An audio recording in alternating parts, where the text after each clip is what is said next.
이 시간에 함께 하나의 말씀 보겠습니다. 사도행전 1장 1절에서 11절입니다.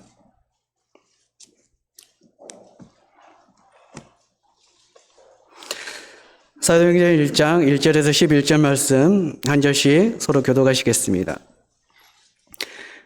데오빌로여, 내가 먼저 쓴 글에는 무르데스께서 행하시며 가르치시기를 시작하심부터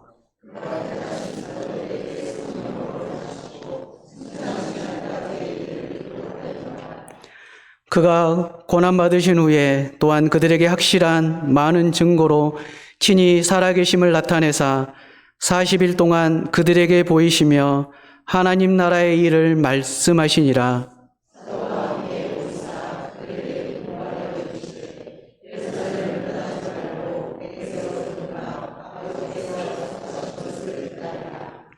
요한은 물로 세례를 베풀었으나 너희는 몇 날이 못되어 성령으로 세례를 받으리라 하셨느니라.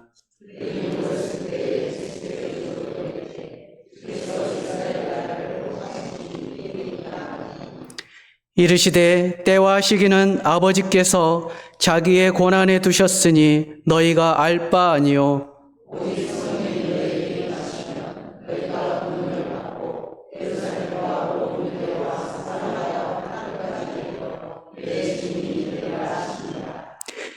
이 말씀을 마치시고 그들이 보는데 올려져 가시니 구름이 그를 가리어 보이지 않게 하더라.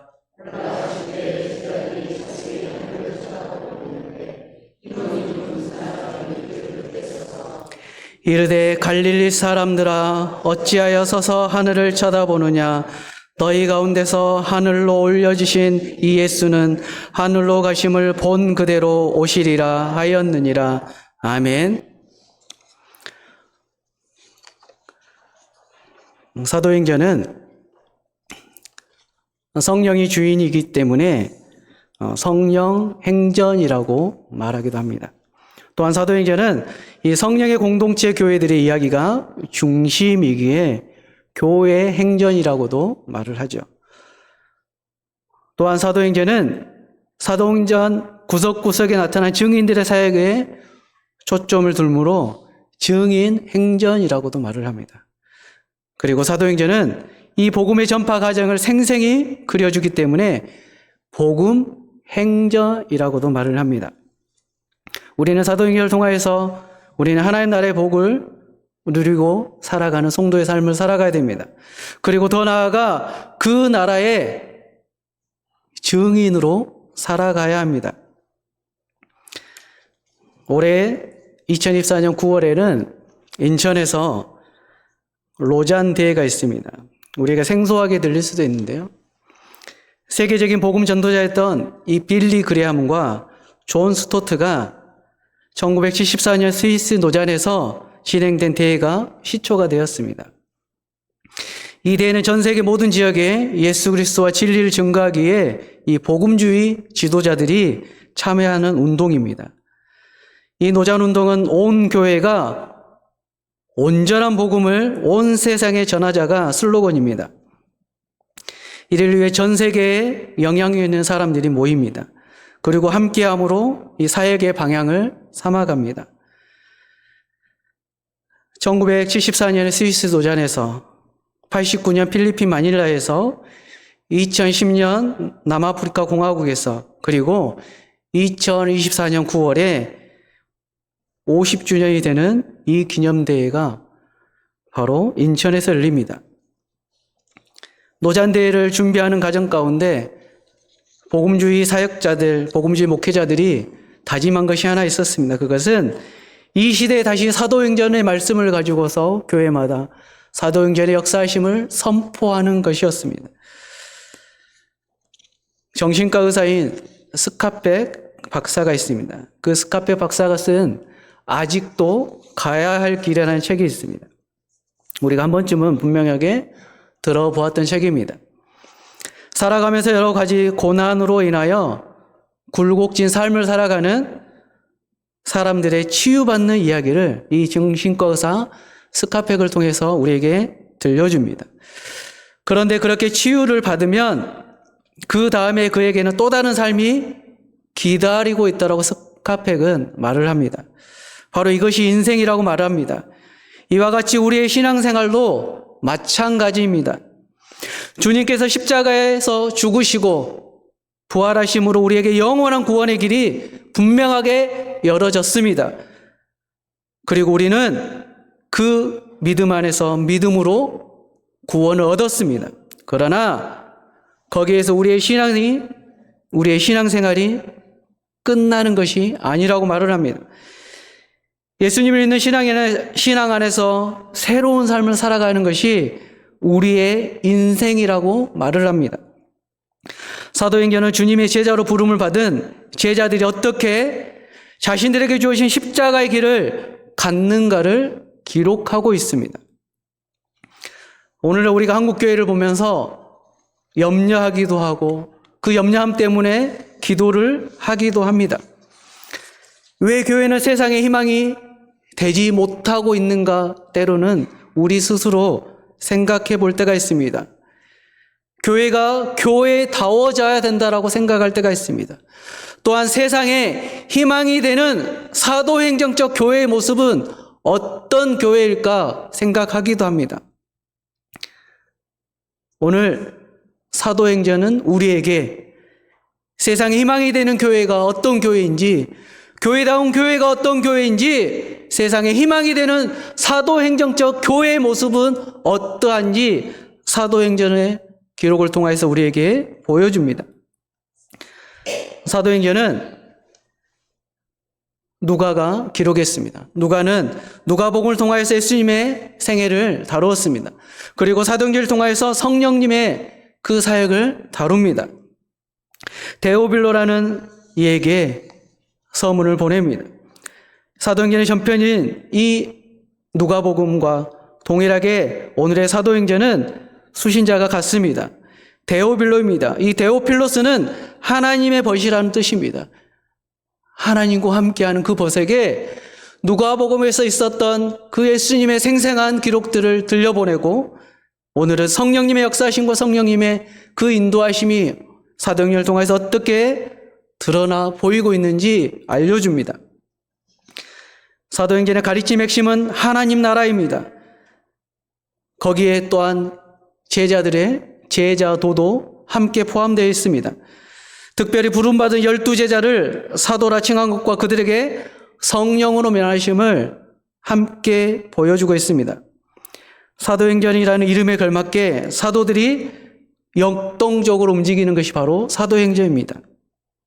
사도행전의 1장에서 28장까지 기록되어 있습니다. 그런데 사도행전은 1장에서 28장으로 기록되어 있지만 28장에서 끝나는 서신이 아니라고 말을 합니다. 사도행전은 여전히 계속 이루어지고 있고 앞으로도 계속 이루어져 가야 된다고 말합니다. 그래서 이 시대를 살아가는 우리가 하나님 나라의 증인으로, 복음의 증인으로 성령의 그 충만하신 가운데 이 시대를 살아가는 가운데 우리는 사도행전 29장을 써내려가야 된다고 말을 하기도 합니다. 이 사도행전 저자가 누가가 의사였습니다. 그는 유일하게 서문을 통하여서 사도행전에 대한 수신자를 기록해 두었습니다. 이 사도행전은 생생한 경험으로 그가 기록하고 있습니다. 사도행전을 통하여서 그는 예수 그리스도가 우리와 함께 하시고 그 부활 사건을 보여주십니다. 제자들에게 들려보내주십니다. 사도행전의 역사가 이 시대를 살아가는 우리에게도 동일하게 전달되길 바랍니다. 제자들이 묻습니다. 예수님, 하나님의 때가, 하나님 나라가 언제 임하게 됩니까? 라고 묻습니다. 그때 예수님께서는 그것은 하나님께 달려있다고 말씀하십니다. 그것은 너희가 알 바 아니다라고 말을 합니다. 지금 너희에게는 분명하게 하나님 나라를 너네들이 분명히 알고서 외쳐야 된다고 말하고 있습니다. 그것은 뭐냐? 바로 부활하신 그 예수님을, 승천하신 예수님을 보이라고 말씀하고 있습니다. 예수님은 우리를 위해 십자가에 죽으셨습니다. 이 사건은 누구나 다 우리가 알고 있습니다. 예수님은 그 십자가의 상에서 3일 만에 부활하셨습니다. 부활 이후에 예수님은 제자들과 수많은 사람들에게 보이셨습니다. 성경에 보면 40일이라는 시간 동안에 예수님은 제자들과 함께 했었습니다. 제자들과 함께 하여서 부활하신 주님의 그 모습을, 부활하신 그 사실을 제자들에게 알려주었습니다. 제자들은 예수님께 40일간 예수님과 함께 다시 한번 제자도의 그 모습 가운데 다시 한번 하나님 나라를 기억하며 하나님 나라의 증인 될 것을 말하고 있습니다. 우리는 때로로 사도행전에 선보이는 교회의 이 모습을 우리는 그려보고 싶어 합니다. 우리는 사도행전을 통하여서 그들은 부활의 공동체임을 우리가 보았습니다. 그는 세상의 사람들은 예수 그리스도의 부활을 믿지 않았습니다. 종교의 지도자들, 수많은 유대인들이 예수 그리스도의 부활을 믿지 않았습니다. 그러나 예수님은 부활 이후에 제자들과 40일이라는 시간 동안 함께 하시고 제자들이 이 땅에서 남은 자로 어떻게 살아야 되는지, 어떤 삶을 살아야 되는지, 어떻게 살아가야 되는지 말씀하고 있습니다. 그리고 그들에게 성령이 너에게 함께 하실 거라고 말씀하고 있습니다. 우리는 예수님의 승천 흔적을 쳐다보는 제자들에게 천사들이 말을 합니다.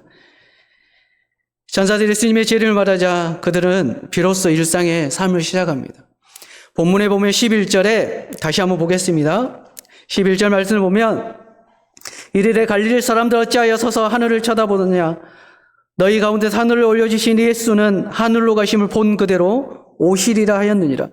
제자들은 40일 동안 예수님과 함께 있었습니다. 그 예수님이 40일이 시간이 되어 하늘로 천사들과 함께 승천합니다. 구름에 가리워집니다. 여전히 목이 빠져라 고개를 들고서 하늘을 쳐다보고 있습니다. 그 제자들에게 말을 합니다. 이제 너네들은 권능을 받고 일상의 삶을 살아가야 된다고 말을 하고 있습니다. 그들에게 말합니다. 한순간에 집착하는 것이 아니라 한순간에 삶에 만족하는 것이 아니라 주님이 다시 재림하실 때까지 복음의 증인으로 권능을 받은 자의 삶으로 살아가야 된다고 말을 합니다. 때론 우리는 한순간에 집착할 때가 많습니다. 우리에게 개인의 종말이 먼저일지 예수 그리스도의 재림이 먼저일지 우리는 알 수가 없습니다. 그러나 하나님을 믿는, 예수님을 구주로 믿는, 성령님의 인도하심을 믿는 우리 신자는 종말 때까지 지금까지 우리가 걸어온 그 걸음을 묵묵하게 지속하며 걸어야 됩니다. 예수님께서는 때와 시기는 하나님의 주권이라고 분명하게 말씀하십니다. 시대와 상황을 분별하는 것이 중요하지만 그것이 신자의 삶의 본질은 아니라고 말씀하십니다. 오히려 상황과 상관없이 늘 하나님의 백성으로 살아가는 것이 더 중요하다라고 말을 합니다. 삶의 초점을 분명히 하며 살아야 흔들리지 않는 삶을 살아간다라고 말을 합니다. 그래서 제자들에게 말합니다. 바로 증인의 삶을 살아라고 제자들에게 말씀하십니다. 성령이 임재하시면 제자들은 땅끝까지 증인이 되어야 된다라고 말씀하고 있습니다. 바로 어두운 세상과 그 속의 사람을 회복하고 예수님의 증인으로 살라라고 분명하게 말씀하십니다. 보는 눈으로 지금 우리 곁에 있는 사람에게 집중하고 그들에게 증인의 삶으로 살아가라라고 말씀하십니다. 사진 한 장 보시겠습니다. 우리가 구원을 받는 자, 성령 받은 자의 증거가 있습니다. 그것은 나에서 너와 우리를 바라보게 된 삶이라고 말을 합니다. 그리고 그들의 결핍을 보고 얼찌할 거라고 안타까워하며 기꺼이 희생하고 나누는 삶을 사는 것, 섬기는 삶을 사는 거라고 사도행전은 말하고 있습니다. 사도행전에는 수많은 사건과 기적들이 있습니다. 우리는 본문 1장부터 11절을 보면서 성령이 너희에게 임하시면 너희가 권능을 받고 온 유대와 사마리아와 땅끝까지 이르러 내 증인이 되리라고 말씀하시는 가운데 이제 제자들이 예수 그리스도의 제자가 되어 증인된 삶을 살아가므로 그들이 분명하게 증인된 그 모습으로 승리하며 살아갈 수 있도록 성령님이 인도하시고 함께하시고 성령님의 그 도우심 가운데 승리할 거라고 말씀하고 있습니다. 분명히 제자들 예수 그리스도가 십자가에 못 박히실 때 우리가 잘 알고 있는 것처럼 베드로는 절대 부인하지 않겠다 했지만 예수님을 3번 부인했음을 우리 성경 속에서 알게 됩니다. 그는 분명하게 호언장담했지만 예수님의 십자가 그 모습 가운데 오히려 예수님을 부인합니다. 그런데 그 베드로가 사도행전에서 부활하신 그 예수님과 40일의 시간을 보내고 부활되신 그 예수님이 성령을 통하여서 권능을 받고 온 유대와 사마리아 땅끝까지 이르러 내 증인이 되리라는 그 삶 가운데 베드로가 설교합니다. 베드로가 말씀을 선포합니다. 베드로의 설교 가운데 그 설교에 사람들이 예수님을 이제 믿게 됩니다. 성경에 보면 사도행전에 베드로가 한 번 설교하면 3,000명의 사람이 제자가 되었다라고 말을 합니다. 믿는 자의 수가 3,000, 남자의 수가 5,000 이렇게 믿는 자의 수가 더해졌다라고 성경은 말씀하고 있습니다. 베드로와 요한이 기도하는 시간 성경에 보면 구시로 나오는데 오후 3시에 성전에 올라가는 시간을 통해서 기도의 시간을 가지려고 올라갑니다. 그때 성전 미문에 태어나서 한 번도 걸어보지 못한 안진뱅이가 그날 하루에 먹을 것을 위해 성전 미문에 앉아 있습니다. 그것도 자기 스스로 올 수 없습니다.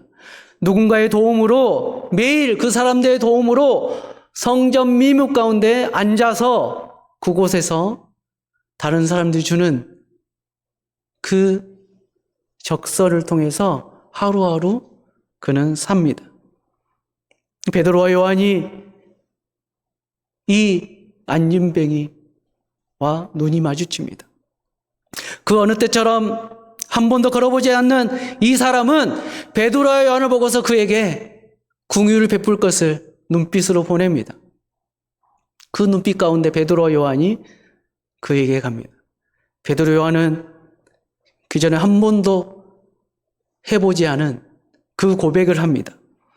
음과 그는 내게 없거니와 내게 있는 나사렛 예수 그리스도의 이름으로 명하노니 일어나 걸으라라고 말을 합니다. 그러자 어떻게 됐습니까?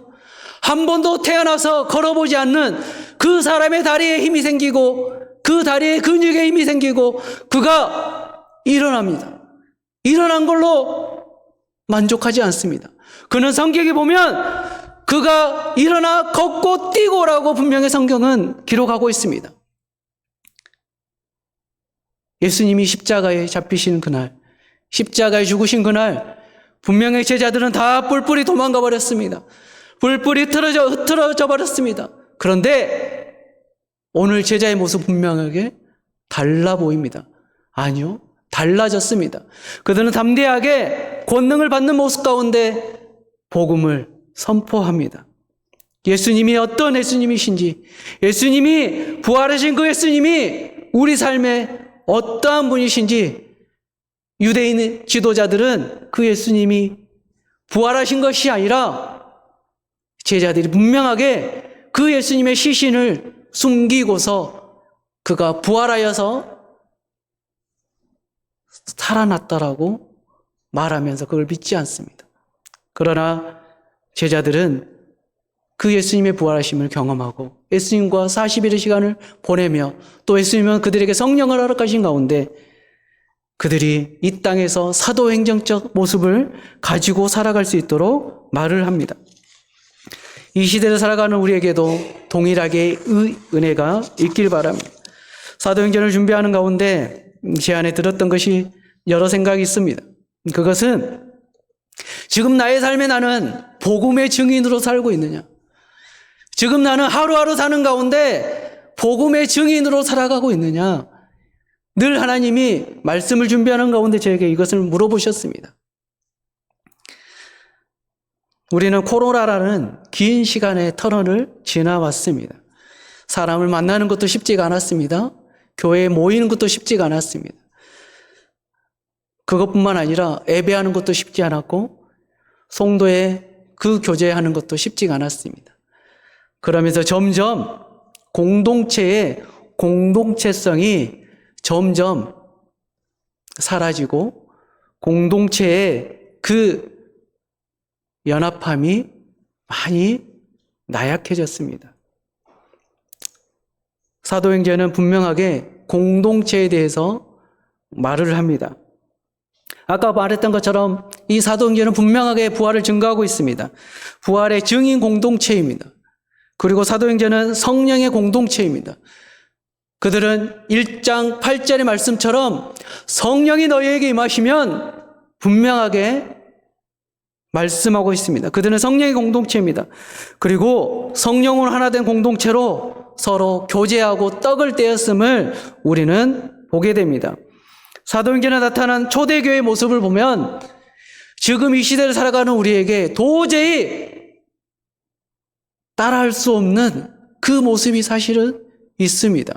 서로 떡을 뗄 뿐만 아니라 서로의 것을 나누고 서로 통용하고 서로 주었습니다. 이 시대를 살아가면서 그렇게 하는 것이 쉽지가 않죠. 분명히 서로의 필요를 채워주고 돌보는 하나의 공동체임을 사도행전은 말하고 있습니다. 그리고 사도행전은 기도의 공동체의 모습이 분명하게 드러납니다.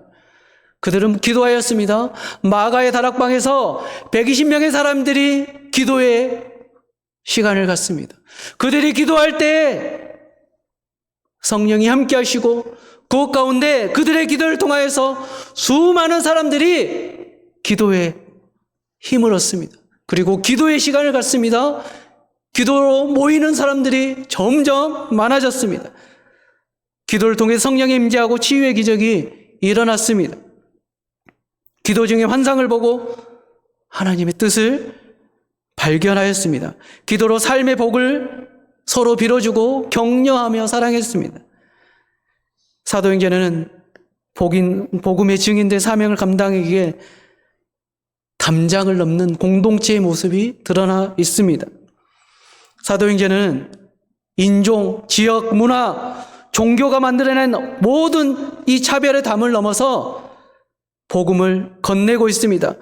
서로의 신앙의 유익을 위해서라면 어떤 담도 넘는 그 가감한 그 모습이 바로 사도행전 안에 있습니다. 우리 안에도 이 시대에 살아가는 우리 교회가 부활의 공동체로, 성령의 공동체로, 기도의 공동체로, 서로 사랑하고 통용하는 그 공동체로, 그리고 벽을 허물고 그 벽을 뛰어넘어서 예수 그리스도가 주신 그 사랑을 나누고 사랑을 선포할 수 있는 그런 공동체로 이제 서야 됩니다. 사진을 한 장 보시겠습니다. 글씨가 보이시나요? 사진이 이제 이것밖에 없어서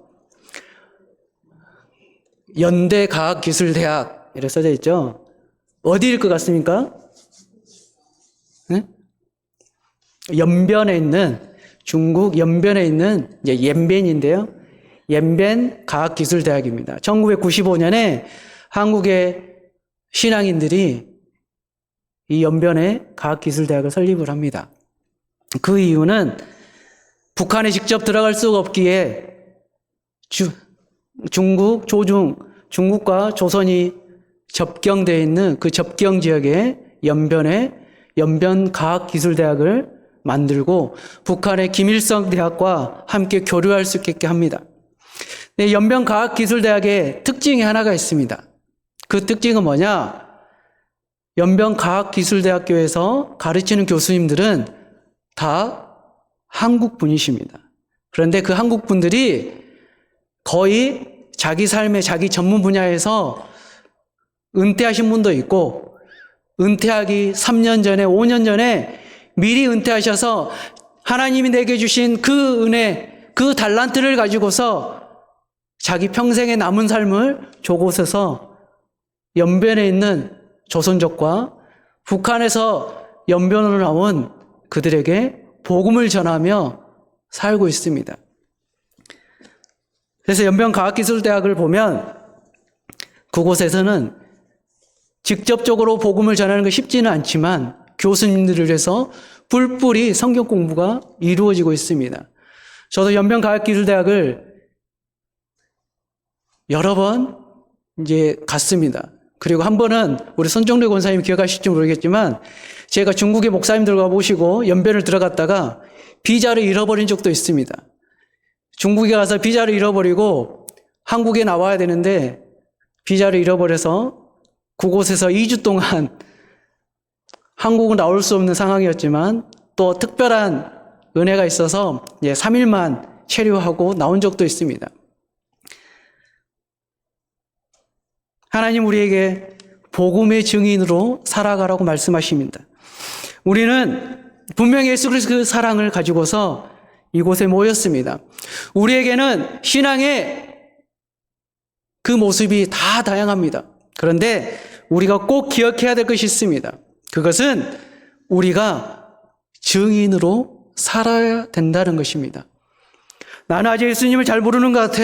그래서 복음의 증인이 될 수 없어. 아니요. 분명히 성경 1장 8절은 말씀하고 있습니다. 오직 성령이 너희에게 임하시면 너희가 권능을 받고 예루살렘과 온 유대와 사마리아 땅 끝까지 이르러 내 증인이 되리라고 분명히 성경은 말씀하고 있습니다. 하나님 우리에게 성령을 허락하셨습니다. 이미 십자가의 그 사랑을 믿는 우리에게 성령님이 함께 하실 거라고 말씀하십니다.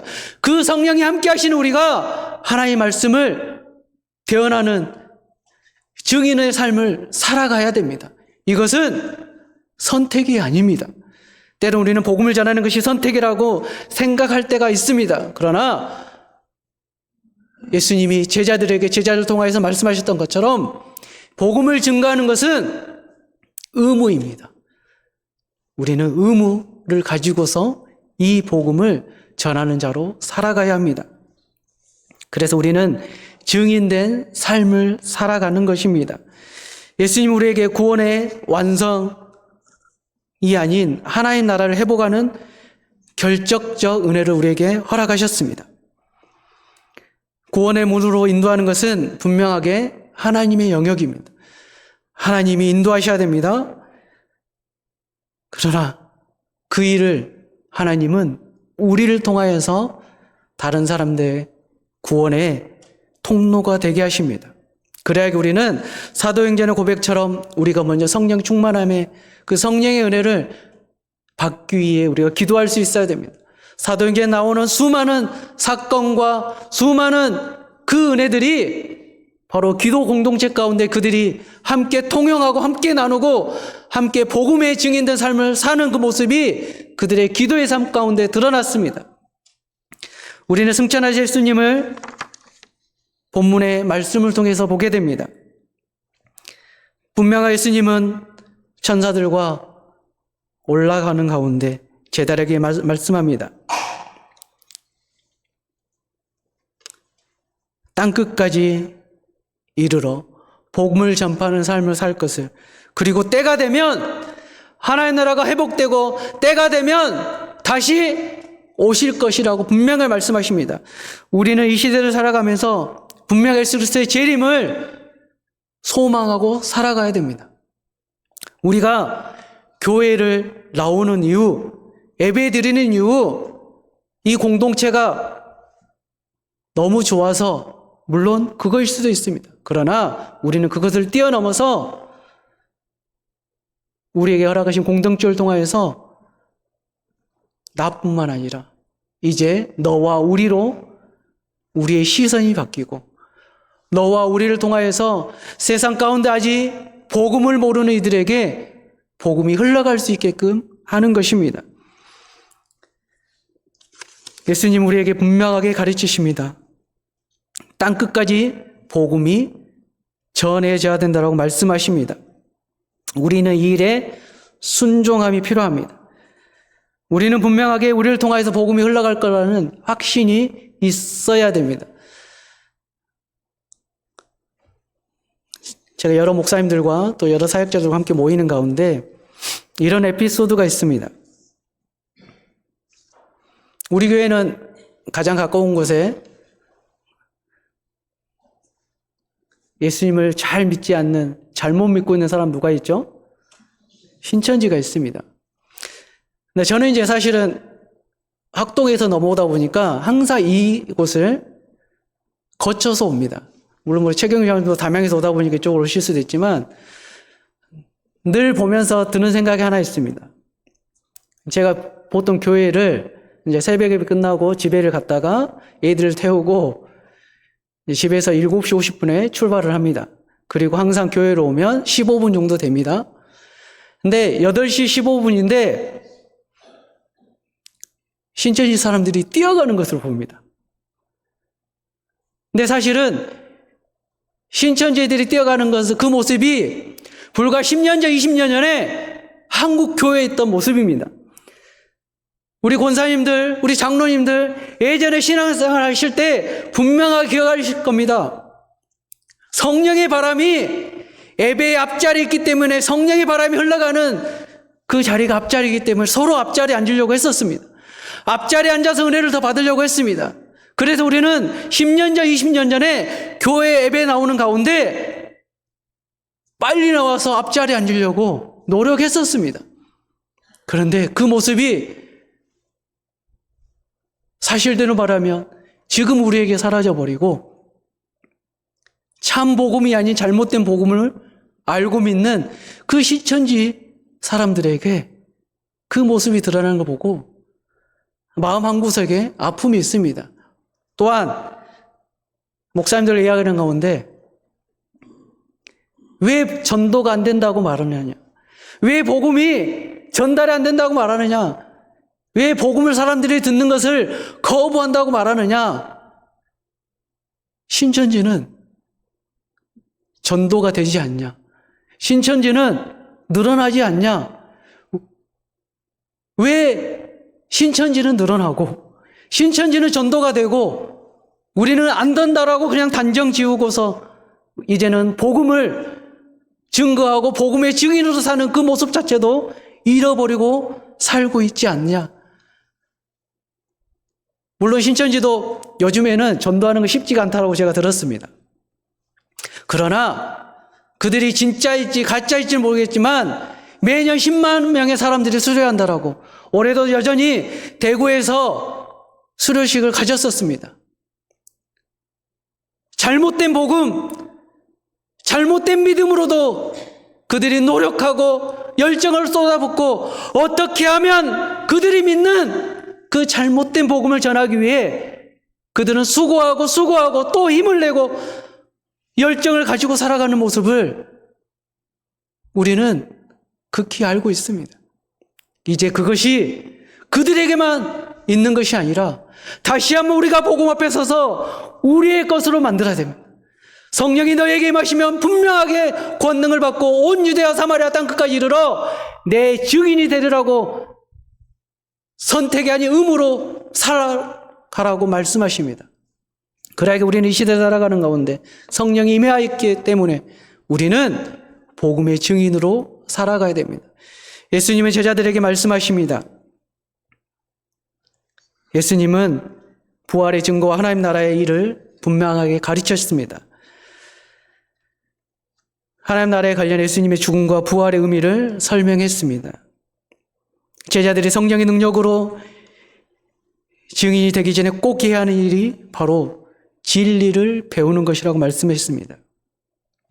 바로 알아야 은혜와 능력을 바로 사용할 수 있다라고 말하였습니다. 그래서 우리 신자의 삶은 바르게 알고 바르게 믿고 바르게 살아가는 것입니다. 우리는 분명하게 사도행전을 통하여서 예수 그리스도가 어떤 분이신지 우리는 다시 한번 보게 됩니다.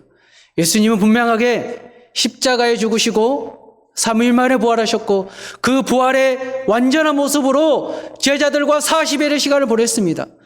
그리고 예수님은 12제자와 500의 형제와 수많은 사람들 앞에서 직접 하늘로 올리어지셨습니다. 그리고 때가 되면 다시 이 땅에 오실 거라고 말씀하셨습니다. 그 때가 언제냐? 땅 끝까지 이르러 복음이 증거될 때라고 말씀하십니다.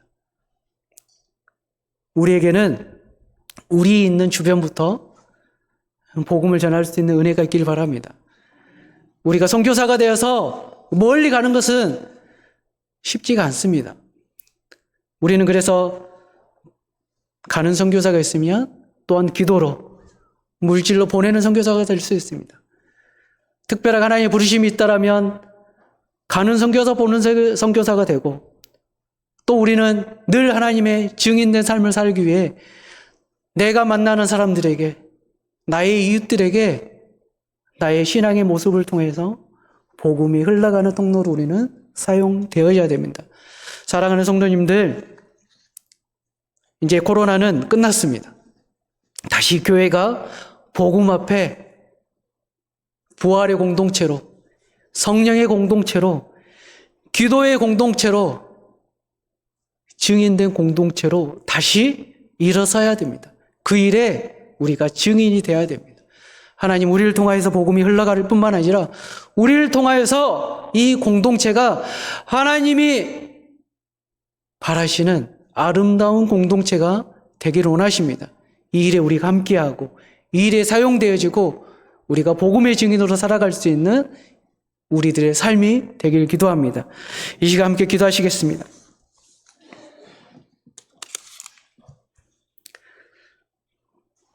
예수님은 제자들에게 예수님의 부활에 대해서 말씀하십니다. 그리고 그 부활을 믿는 자들에게 하나님 나라를 위해 살라라고 말씀하십니다. 복음이 선택이 아닌 의무라고 말씀하십니다. 복음의 증인이 되라고 말씀하십니다.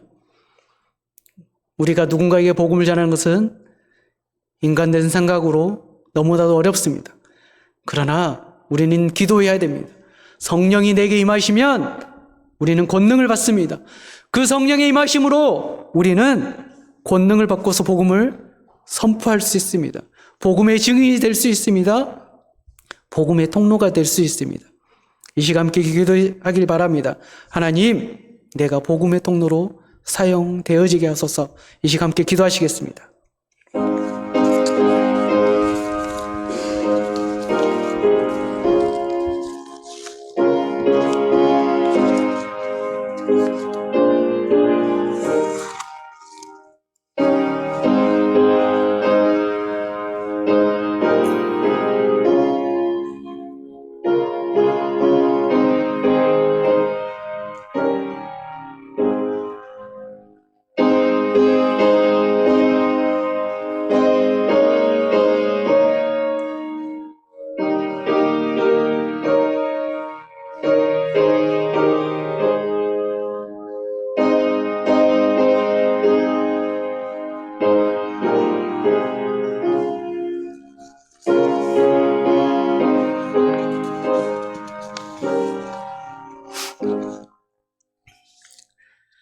사랑하는 하나님 감사합니다. 우리를 통하여서 세상의 희망이 되는 공동체가 되게 하여 주시고 더욱더 교회다운 교회로 세워지게 하여 주시고 우리 교회를 통하여서 사도행전적 교회의 모습이 드러나게 하여 주시옵소서. 우리를 통해서 복음이 증거될 뿐만 아니라 그 복음의 역사하심이 땅끝까지 이르게 하여 주시고 우리를 사용하여 주시고 그 일에 우리가 순종하며 우리의 삶을 최선으로 드릴 수 있는 삶을 살게 하여 주시옵소서. 내게 있는 자리에서 나의 이웃들에게 내가 있는 곳에서 내 주변에 나의 모습을 통하여서 나의 입술을 통하여서 나의 삶을 통하여서 복음이 흘러가는 통로가 되며 복음의 증인이 되는 삶을 살게 하여 주시옵소서. 감사드리며 예수님의 이름으로 기도드립니다. 아멘.